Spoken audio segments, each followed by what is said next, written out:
And it's not so much about removing the flight response, but because it is literally that they will react before thinking, and that exists right up to an FEI Grand Prix level horse in any discipline. Yeah, over the past couple of years, we've counted that it's about 175 horses a year. So, welcome everyone to episode 156 of the CEN Nutrition Podcast with your host Bryan today. And on today's episode, I have two very special guests, and they are Alistair McLean and Rikke Andreasen from McLean Sport Horses in Victoria.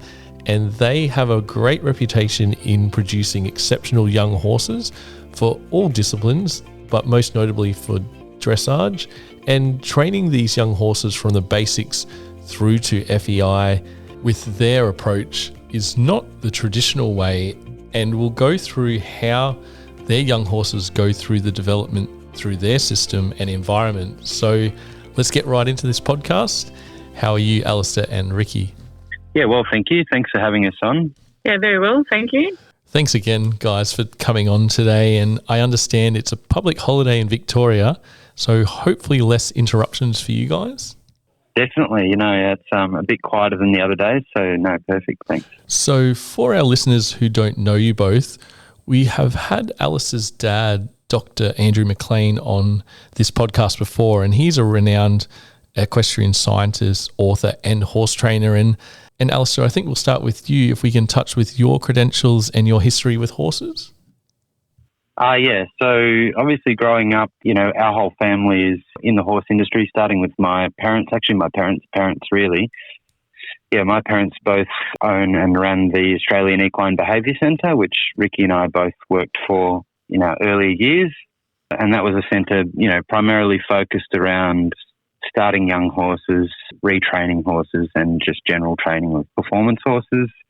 So that's where Rikke and I really started together training. My early years is doing all the things that you do, pony club, pony camp, and all of those things to do with horses, and much the same with Rikke, although in Denmark. But yeah, growing up in that McLean family gave myself the beginning of what I do now on a daily basis of working with young horses, and from a slightly different approach than maybe your traditional horse breaker. And your role as the professional trainer and coach in your business, how many years experience would you say all up you've had?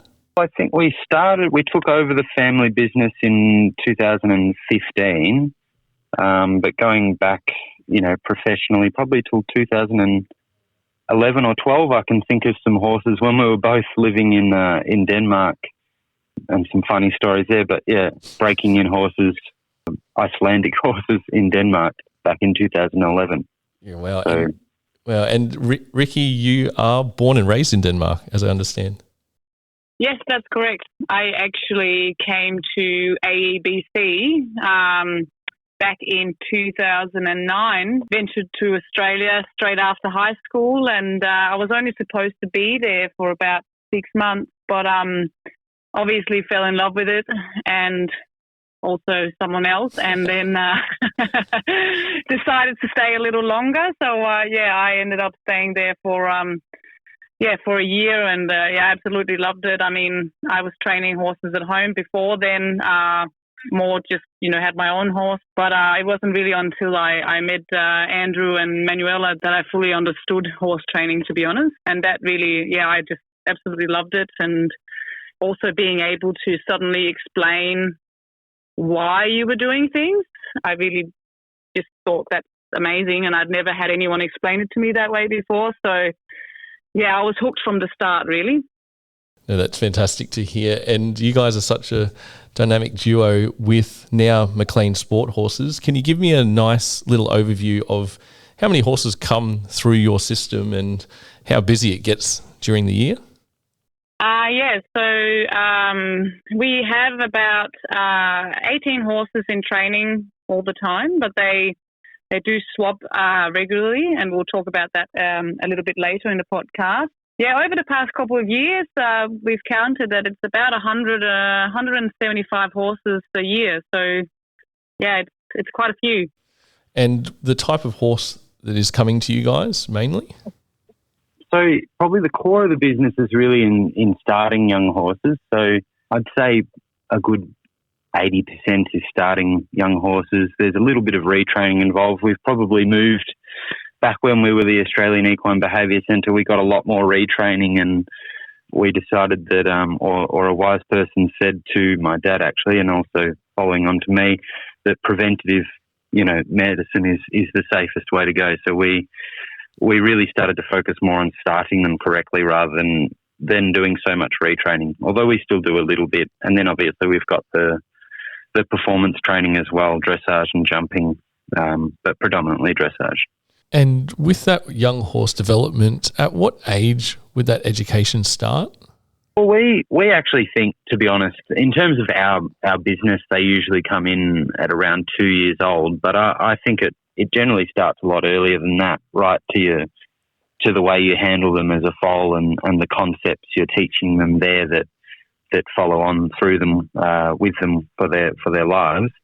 But in terms of our business, we take them from about 2 years old for their first 2 weeks of training, and I'm sure we'll go through what's involved in that. But they get their first 2 weeks of handling at that age, and then from that point we kind of plan the rest of their starting process, which is two more sessions of 4 weeks, where we aim to have them finished by around 3.5 to 4 years old. The last one, for them to continue on with their owner. Yeah, that makes a lot of sense, Alistair. It sounds like it's not so much a physical, but it's more the temperament that you're trying to empower the younger horse with. Yeah, that's right, because it's really just teaching them the right concepts to help them deal with stressful situations.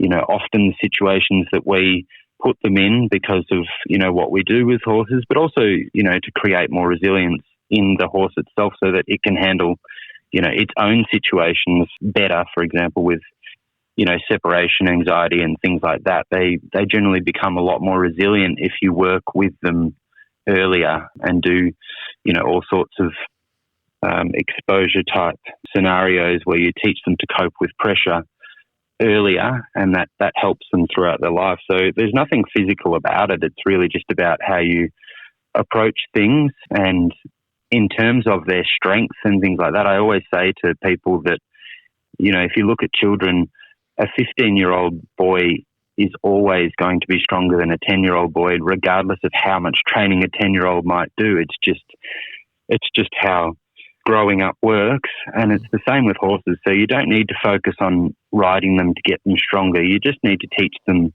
the right way to use themselves, and then just let them have a break and let their body do what it was going to do anyway. That's a good insight. And I think when you look at young horse physiology, it looks like you're working with it, not against it. And before we go deeper into that, can you outline some of the success you guys have had at McLean Sport Horses with your client horses? Anything recent? This year at least, we've got in the 4-year-old class at Dressage with the Stars, I think there's 6 or so that have qualified for that level of competition, which is really great. There's certainly a lot more actually that we've done that would have done very well and would have qualified for sure. One in particular that I can think of that would have had a very good chance of taking the whole lot, but for their own reasons have chosen to not compete their horse in that competition for their own horse's experience in knowing their horse well. So certainly the 6 that are going there, that's great, and plenty of others that are doing really well around in general competitions. So yeah, it's great to follow, as well as a lot of feedback constantly, and we stay in touch with pretty much all of the people that we've trained horses for, and so it's great, a lot of feedback, which is really good. That's fantastic. And I guess some of your philosophy is trying to empower that owner to continue with the education at home that you guys set the foundations for? Yeah, that's right. So it's making sure, we don't have we're always encouraging owners to come and view the sessions as often as they can, to be a part of the process. And it's a simple process, and it has to be for the horses. If you're struggling to understand it, then the horse has really got no chance. So it's simple things that can eventually create complex looking tasks, but they're actually just lots of little simple things. And we have a lot of clients that come with their husband, and their husband is usually not horsey, but they get quite a lot of joy watching it as well, because it's often things that even they understand from a viewing point of view. So if you can make the education simple enough, then it's easy enough for the owner to continue on with, as well as we obviously have a lot of contact with them after and help them, with the road after having been started here, because even with the greatest training, young horse training can be a challenging thing. So you need that support network to help. You do make a good point about understanding what you do, and I think CEN and McLean Sport Horses, we both have a very similar philosophy, although yours is in training, ours in nutrition, but we have good crossovers in understanding what we do. And if we can't understand what we're doing, like with the feeding, how is a horse's digestive system know what's going on? Are we just guessing? But I guess we both are aligned on finding the reason to do something to then get the right result for the horse, not just to make ourselves happy about it.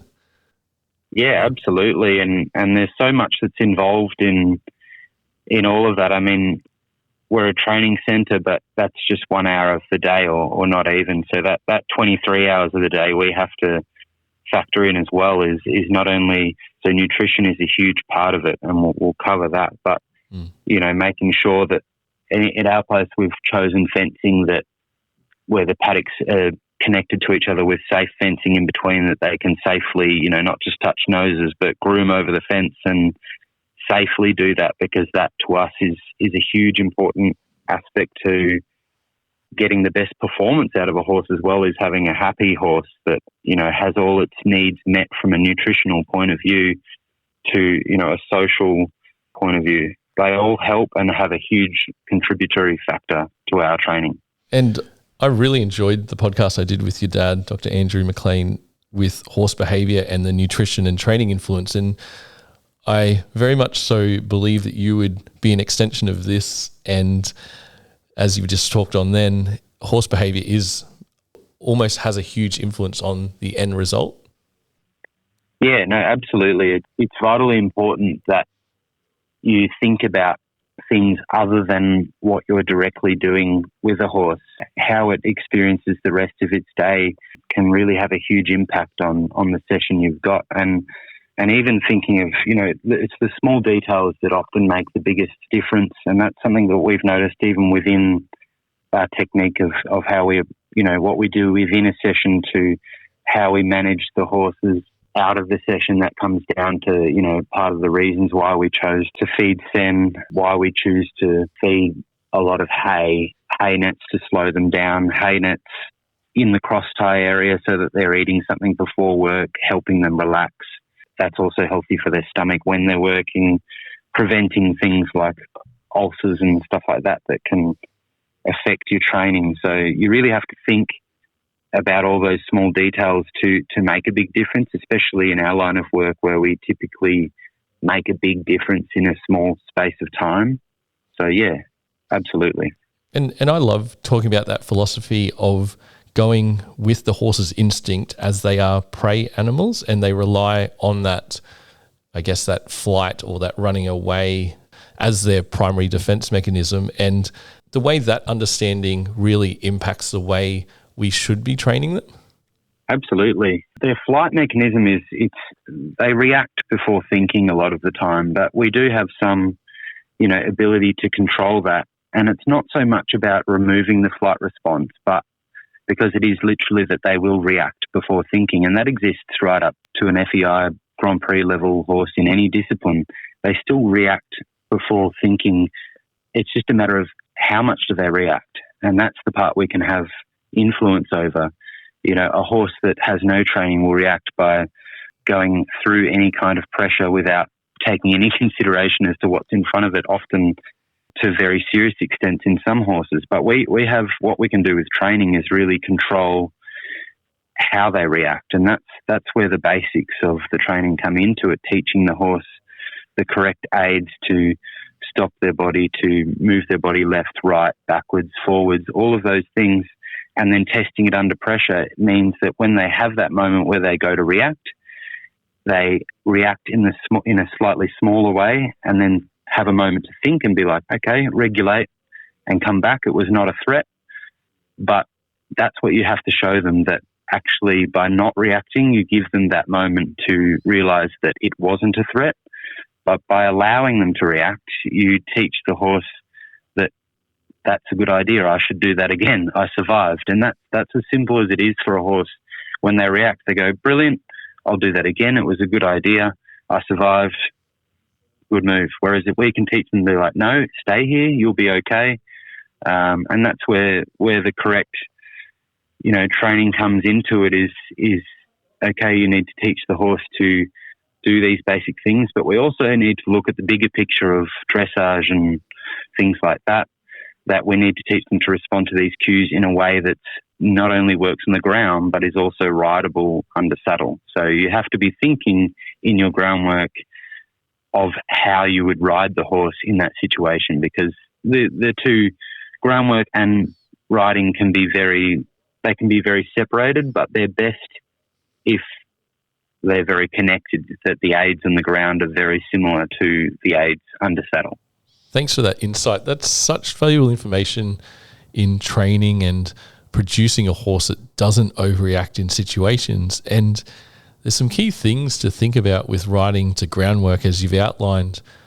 Alistair, what age is the age to start building these foundations?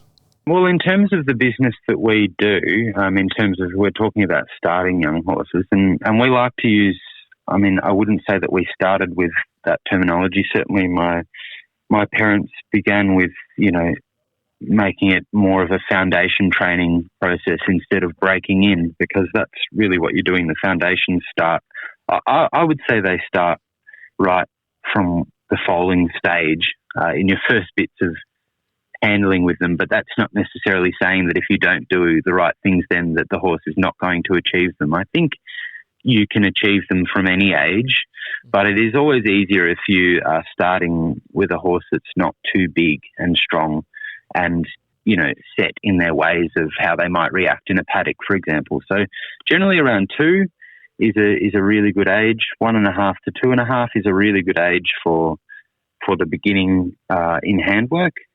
And really, that's all we do at that age. It's 2 weeks' work. The occasional horse might go longer. The occasional horse needs less.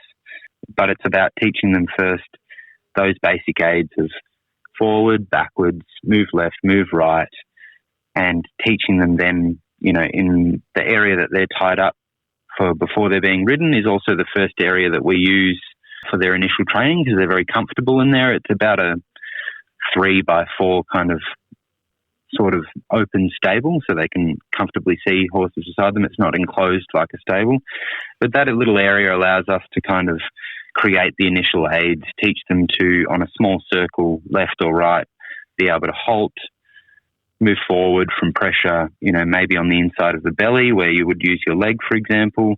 And that idea of teaching them on a circle in the beginning means that the wall on the outside is sort of shaping the horse's body like what our leg would do. It just means that the biomechanics of the horse are already working a little bit in our favour, helping us, mouth the horse. Mouthing's another term I find a bit funny, because that can be very broad in what people's ideas are there, but it helps us mouth the horse correctly because the wall is helping do part of the job in terms of straightness that we don't yet have the aids for. And then, if we say that that's loosely the beginning age of it, I don't think there's ever any age that your horse isn't becoming more refined on its aids. At a certain point, there's more of a maintenance in a horse as they have all the education they can get. But in terms of our business, that when they're 3.5, 4, you wouldn't call them consolidated on the aids, because even after, a set of 2 weeks, 4 weeks and 4 weeks, they've still only had, 40 sessions in their life, maybe 25, 30 of those being ridden. So really not a lot. And in that time, from what you see, they do learn a lot. I don't think there's ever a time in a horse's life where they learn as much, which is why it's so important for us to have gaps in between these 4-week stints where the horse has time to, create those new neural pathways and relax that. You can't keep introducing more and more information. It needs to be set in the brain and then layered upon once the horse has that consolidation. So it's not a lot of sessions, but they learn a lot in it from the beginning to 3.5, 4, where we hand them back, and they actually feel, quite consolidated in their own way. But you do need to be a rider that has the ability to continue on that further consolidation. That's really good reasoning, because I like the fact that you make it individualized to how the horse responds. We know that full skeletal maturity is around that 5 to 6 years of age, and anything before then, I guess you're just waiting for that physical maturity to catch up. That's right. Yeah, it really helps us kind of, with owners' expectations or desires, because everyone wants to get riding their horse, and that's totally understandable. It's exciting and seeing them going, but instead of doing it in one block like we used to, we now spread it out to try and extend that that process and get them as close to skeletal maturity as possible before they really start doing more work. And it's very individualized as well. If we see a horse that is very immature, we'll push the sessions out further and further into the future, and it's a good way for the owners to realize that as they come and see their horse a lot and realize themselves that there's nothing stopping the horse mentally. It's just the physical part of it that needs to catch up, and that's done in the paddock, to be honest. Yeah, and is that due to genetics and the environment that the foal's been in? Yeah, absolutely. And the genetics and the breed and the gender of the horse, all of those things.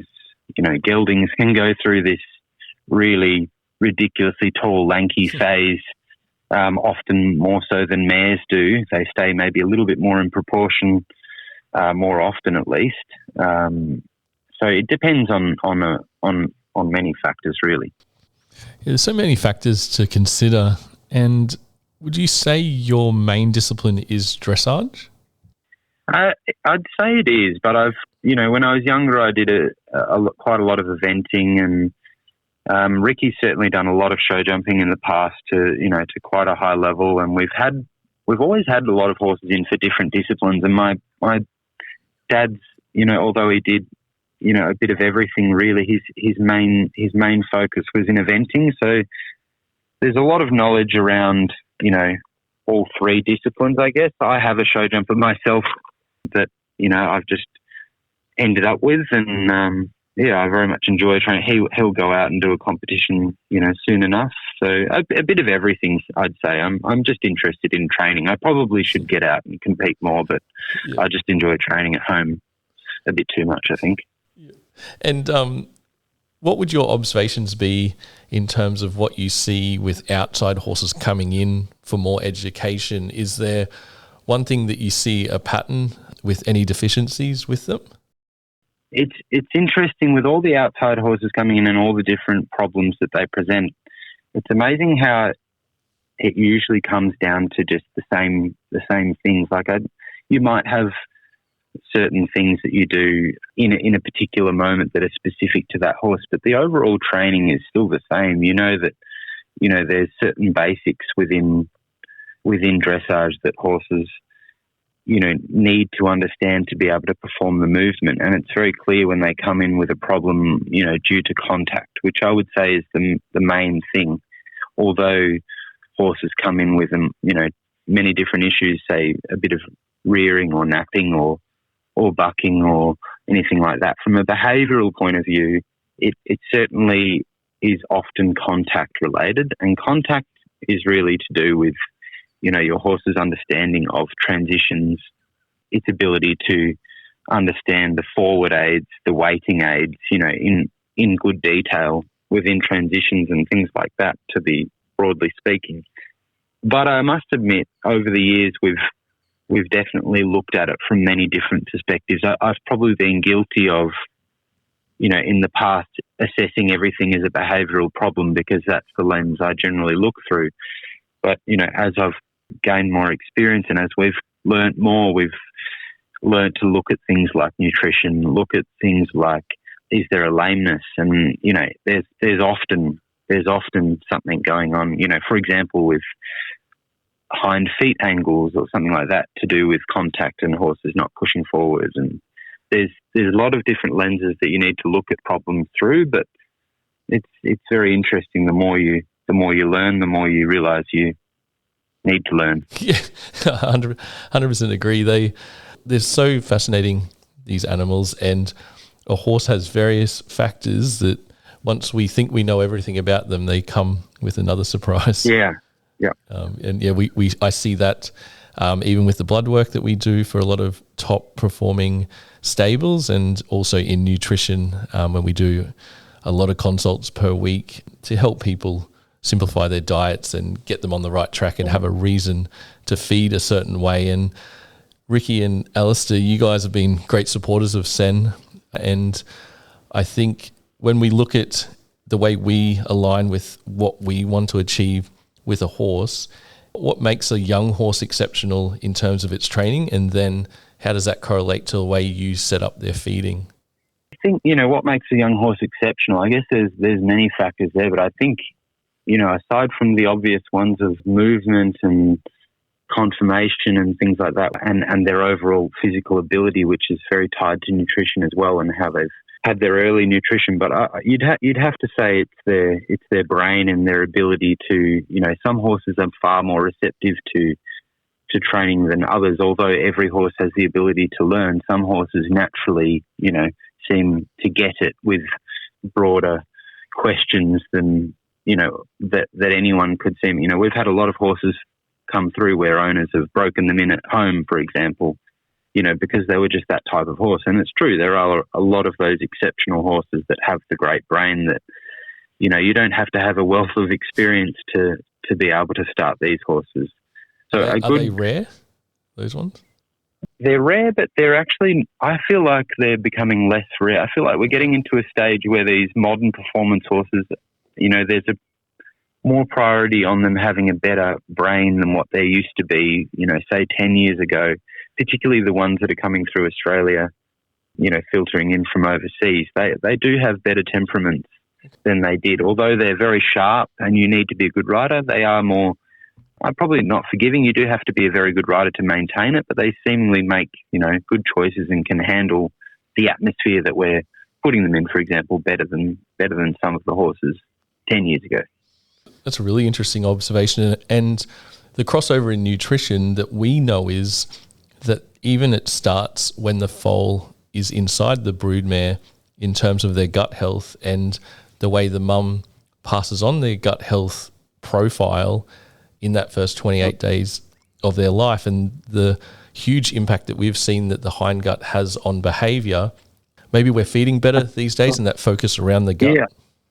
Yeah, I think so. I think we're getting better all round. Is, you know, there's more of an understanding on horse welfare than there was, you know, 10 years ago. Certainly more of an understanding through companies, you know, such as your own, with better nutrition and better understanding of the hindgut, which is pretty much. I mean, we have 16 to 18 horses changing over every 2 to 4 weeks.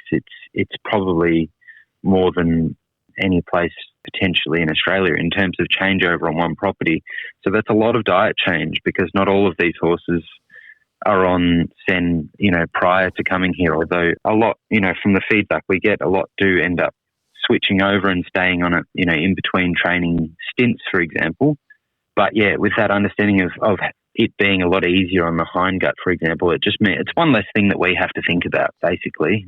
There's enough for us to have to do to then have to be worrying about all of these different things. It's easy just to have a diet where we know that that's sorted, for example. Yeah, 100%. You're not ripping 7 different feed bags or colours to try to feed a horse. And I think even when we reflect, CEN has been around for over 11 years now, and it wasn't talked about back then, the importance of the hindgut and the influence on temperament and their mental health. And it's really pleasing to hear the advancements that even in Australia we've had in equine nutrition in the recent years. We've been a part of that. We've had to re-educate the market not to go down to Woolworths and grab some cooking oil because that doesn't help the horse's internal systems recover. There's always a reason why we feed a certain way, and Alistair and Rikke at McLean Sport Horses are fully aligned with the way we see a horse and the reasons for feeding each component. But at CEN, we've taken it to another level. If this was your first listen to these podcasts, we have one of the most pure ingredient lists in terms of we don't have unnecessary ingredients just to fill the bag of feed or in our oil or our supplements. It's all a very high food grade and a reason for each component. And through this profile, we've had exceptional results in every discipline. And I think with Alistair and Rikke also, with the support and the feedback we get, is just simply amazing. And I think we were talking before this, and Alistair, you said the horses leave the property in better condition, which is a very big tick in my books. Yeah, absolutely. We get a lot of feedback, with how surprised they are that how well they've maintained their condition throughout the process. A lot of them actually gaining condition as well. And yeah, that I think is quite rare it's something that we focus on, because I don't want people to be under the impression or anything like that they're quiet and calm because they're, underfed or anything like that. They're fully fed, and the horse, it means that when the owner gets home, there's no incentive to feed the horse up and then suddenly have a different horse than what they had when they're here. The horse that's here, it should be the horse that they get back home, because they've maintained, what they had or potentially gained what they had before arriving.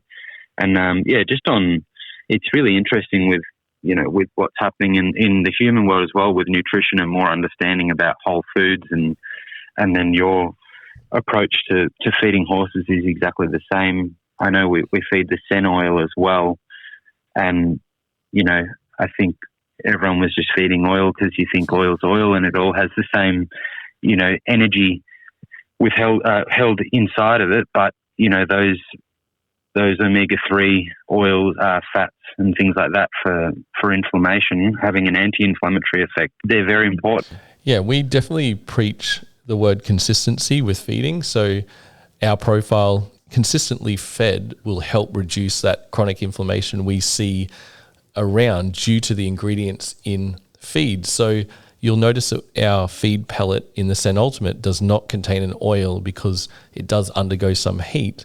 And we know an oil, when it is heated, will go rancid and produce free radicals, which is not good for recovery of your horse. So when we look at our ingredient profiles being pure, we're trying to allow the horse to get to their ability, but also recover. But that's keeping their body systems in the best shape with a consistent way of feeding. And it's time and time again, it's really music to our ears what I hear with Alistair and Rikke with the recovery of the horses, but also building condition. This is the way it should be, because you're feeding both parts where nutrients are digested, the small intestine and the hindgut, and balancing those two parts out is the result Alistair and Rikke are seeing here at McLean Sport Horses. And Rikke, your take on the CEN feeding program and how, because we've talked numerous times when you've had access to the product and the transition on some horses, what are your observations you've seen? Yes, well, overall, the horses have, as Alistair has mentioned as well, they come, they go from our place and they look amazing. I've had multiple clients ask us what we're feeding, because they come home in better conditions, their coats look amazing. And another thing for me, I guess, is that I train the staff that feed them, and that has been another great thing, because we feed, how many horses do we have? We try not to count them because, we might not want to know exactly how many, but we probably have about 40 or so horses on the property, and obviously they get fed twice a day. And we have our lovely staff doing that, and just so simple and easy for them, and that makes a huge difference. We don't have to, exactly go through 50 different bags or supplements. And honestly, the horses we have in for training, they've never looked better. We have all our own horses, of course, on the CEN oil. They look amazing. They all love it, and we have had absolutely no issues with the feed at all. And we have tried quite a few different feeds, to be honest, just to sort of find the right one for us. And yeah, we couldn't be happier with the product. It's been really, really, really good. So it's been a good solution in terms of making it simple, and you definitely see no issue with taste or palatability? No, they all love it. I mean, we obviously, because they come here, and I do obviously tell the clients that that's what we're feeding, so they try to start them on that too before they come here. But if they haven't managed to do that, we obviously introduce it slowly. But yes, no, we haven't had any issues. If some of them are a little bit more, we can also add a little bit of loosened chaff, but no, it hasn't. We haven't had any problems with that. We get so many different horses, and they swap over the 2 to 4 weeks. So not having to worry about horses not eating or anything like that is also takes a lot of stress from us. So that's helped a lot. Yeah, and it keeps them good with their behaviour under saddle. Yes, that's another thing, because it's so, it's low in starch. Obviously, most of the horses we have here are young, and a lot of them, especially, when they come for the first 2 weeks of their pre-foundation training, often that is their first time away from home. So that's already quite stressful for some of them. And then if you have a feed that's high in starch and is sort of already making them more alert, I guess, in a way, it can certainly make our job a bit harder. So having the low starch for those first 2 weeks, again, makes them settle quicker, makes them easier to work with. And certainly I would say that Alistair, because Alistair does most of the ridden work later on in the process, once we get to that, I'm sure he's also very happy that that they don't have any of that extra spice. Yeah, because there is a fine line with obviously the calories going in and maintaining that body score or that body condition that you guys need. Yes, absolutely. Like we obviously we really take a lot of pride in the horses also looking good when they're here. We want to make sure that they're fed well and they look well. So we want a feed that's not going to, we want to be able to feed them what we need to feed them for the work they're doing. And also, again, as I mentioned, being away from home can be a bit stressful. So making sure that they still get all the nutrition that they need without, again, creating that extra from the high starch, which is in a lot of products. Yeah, and as I say to a lot of our clients and trainers, it's a credit to your care and attention as well. We're only one puzzle piece in your whole business, but we're really happy and grateful for your support of CEN. Yeah, thank you. No, we are too. We have really enjoyed the partnership so far, and it's we look forward to keep using you guys. It's only been positive things from us for sure. Yeah, and I think too, just to add on to that, it's nice. Like CEN has such a good reputation as a high quality feed with high quality ingredients. So it's nice just to, when you're having a conversation with a new client, that you don't, that when the topic of what do you feed is going to come up, that there's not going to be, any issue there. It CEN's well known and matches, the quality of the training or the product that we're trying to deliver as well. So yep. Yeah, it's a good relationship on that front. Yeah, thank you. And we're equally passionate and want what's best for the horse and not what's best for us. And I guess when you look at how the physiology of the horse is and the way we need to fuel them to tick all those boxes that you guys have outlined, having the right behaviour, good body condition, be trainable, to make them the perfect athlete in their chosen discipline, I think when all that is all lined up, it just is a very satisfying outcome for all. Definitely. 100% agree. And your property down at the Mornington Peninsula, it's such a great setup, and you guys do a few things a little bit differently. Yeah, it's different than traditional, I guess, young horse training in that, one, that we do it in blocks, as we've kind of mentioned, the first 2 weeks being largely around groundwork, introducing them to the tack and gear. So, for example, saddle and bridle, and potentially a little bit of light backing at the end, just teaching them to move around the mounting block, laying on them, and getting them comfortable with that. Even at a young age, that's absolutely fine. There's no work involved. To then, the first 4 weeks of proper foundation training, because that 2 weeks is the pre-foundation training.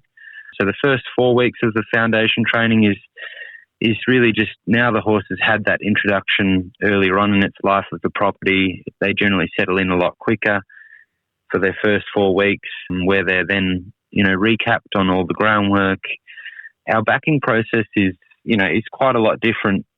We don't do a lot of, we do teach them to lunge, but for example, we don't even have a round yard on the property.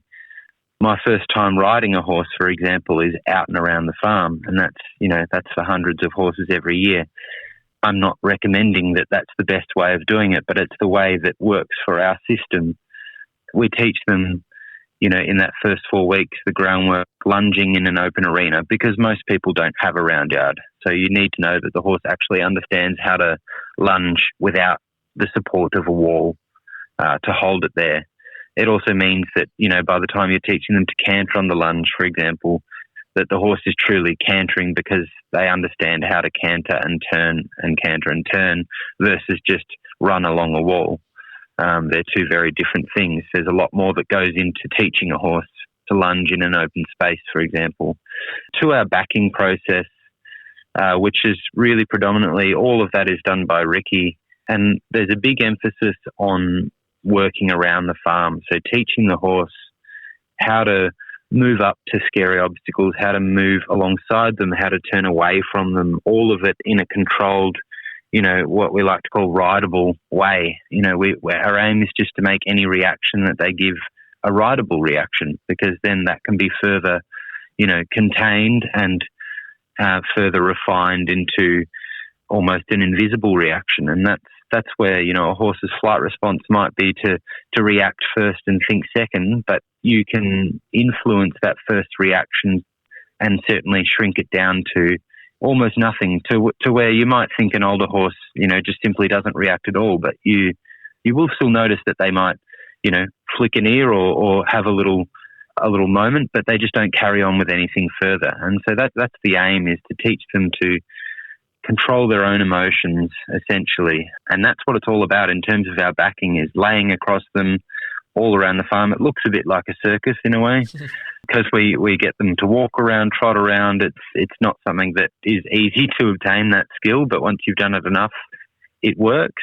And then eventually, by the time my role, comes around, which is usually in the third week of the first 4 weeks of foundation training, by the time I sit up to properly ride them, essentially the horse already feels like it has been ridden. They don't really notice the difference.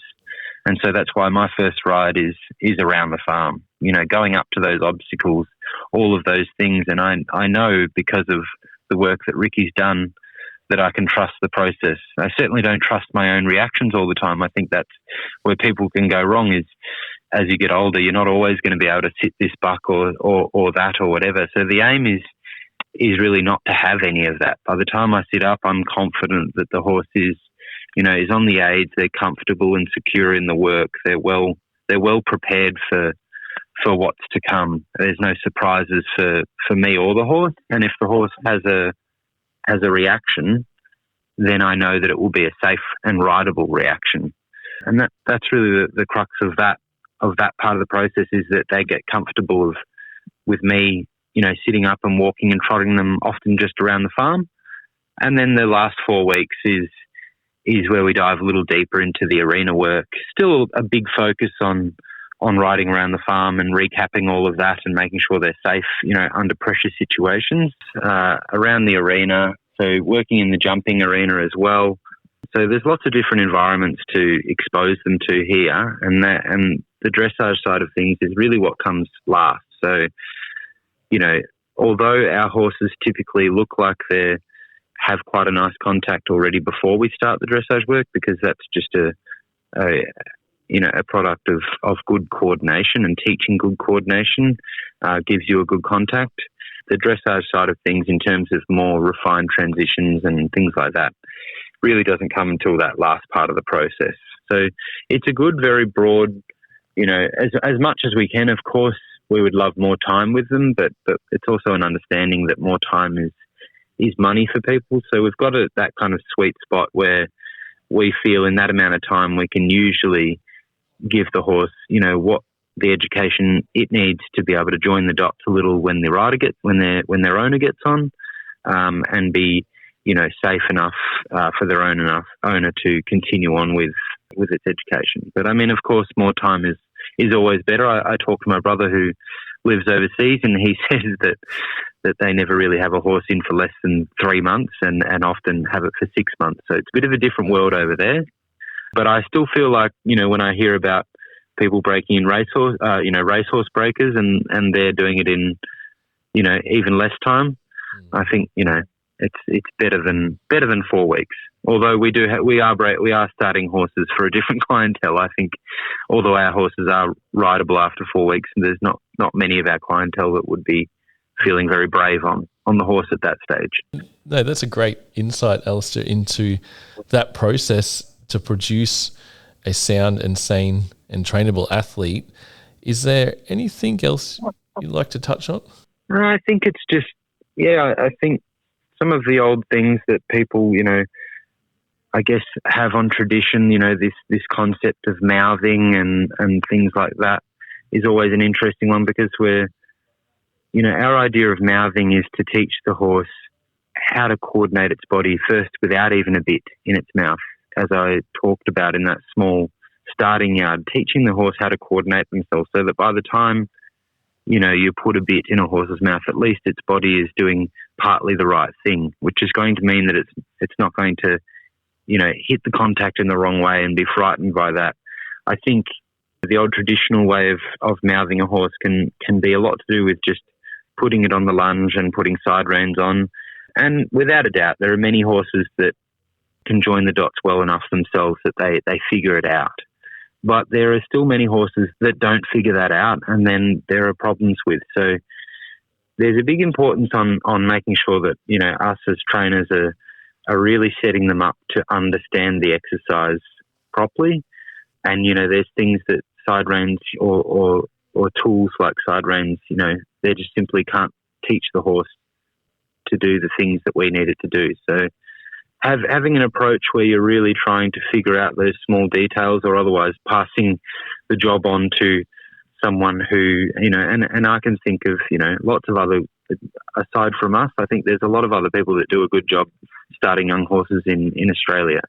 But sending your horse, onto someone who thinks in that way and can give your horse the best experience possible to the start and possibly most important part of their ridden life. Yeah, like everything, it should be individualised to that horse in front of you. Yeah, it has to be. You have to look at what that horse needs, in terms of, all the things that we've touched on, and it has to be an individualised approach and someone who understands about an individualised approach, for sure. It's a great detail insight to everything, Alistair and Rikke, and I can't thank you guys enough for coming on the podcast today. It's been long overdue. You guys are great supporters of CEN, and likewise with your business. We really love seeing the results that come out and the success you guys have had. How would our listeners get involved or learn more about the young horse development with your business or any horse development? So the best way to learn more about us is from our Facebook page, which is on the McLean Sport Horses. We post quite a lot of videos on there, and also, just show how horses are going and things like that. We are hoping to be able to start making some videos soon, so that will also pop up on our Facebook once that happens. More training videos, hopefully in the near future.